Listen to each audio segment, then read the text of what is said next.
Hello everyone, in this video we shall study the ninth chapter of English Literature Reader of class 4 and the chapter is named A Studious Elf. First, what does the word studious means? Studious means जो खूब पढ़ाई करता हो. Like we can say that in Hindi it's called पढ़ाकू. तो एक elf जो कि पढ़ाकू है. And to talk about elf, what is an elf? Elf is supposed to be a magical creature which can do different magical tricks. Just like we have fairies, these are of the same type. They are not real but they are imaginary. And they can do magical tricks, they can do magical things which can surprise everyone. Like in this picture we can also see that there's an elf who is hanging a bag on his shoulder and there's a big castle before him. एक बड़ा सा महल भी उसके पीछे है. Now let's read the poem to find out.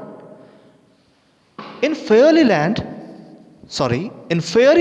long years ago, there lived a tiny elf who studied hard from morn till eve just to amuse himself. Now, the poet says कि एक फेरी land में काफ़ी समय पहले की बात है, एक फेरी लैंड हुआ करता था. वहाँ पे एक टाइनी एल्फ, टाइनी मतलब छोटा, एल्फ मीन्स मैजिकल क्रिएचर, एक छोटा सा मैजिकल क्रिएचर हुआ करता था जो कि पढ़ाई किया करता मॉर्न टिल ईव, सुबह से शाम तक, morning till evening, just to amuse himself, खुद को ही सरप्राइज, खुद को ही खुश करने के लिए वो पढ़ाई किया करता. हिज कॉपी बुक्स ही नेवर सॉइल्ड, उसकी कॉपी बुक्स तो कभी बंद ही नहीं होती. I know it for a fact, nor was he ever known to do a single naughty act. उसके कॉपी बुक्स तो कभी जैसे बंद ही नहीं होते और ना ही वो किसी एक नॉटी एक्ट के लिए जाना जाता. मतलब वो अपने सारे काम को, सारे टाइम को सिर्फ और सिर्फ पढ़ाई में ही डिवोटेड रखता है. And that type of person is called studious, पढ़ाकू. Now third stanza says and if there came to him a chance, और कभी कभी मौका मिलता भी तो वो कहाँ जाता? Off fishing in the pool, वो पूल में फिशिंग के लिए जाता.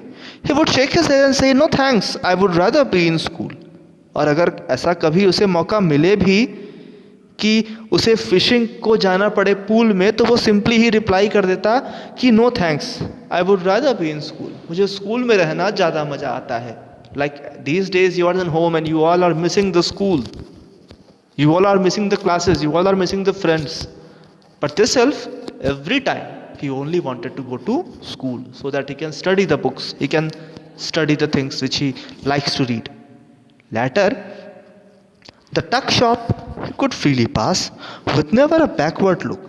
जो टक शॉप्स होती थी वो उनको बिना ध्यान दिए ही पास कर जाता, with a never a backward look, पीछे पलट के भी नहीं देखता उन टक शॉप्स की तरफ वो.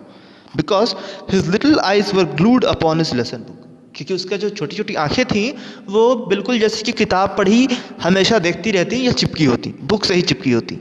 But if my tale seems strange to you, I would have you understand. लेकिन अगर तुम्हें लगता है कि मेरी कहानी तो स्ट्रेंज है, अजीब सी है, तो मैं तुम्हें समझा देता हूँ फिर से.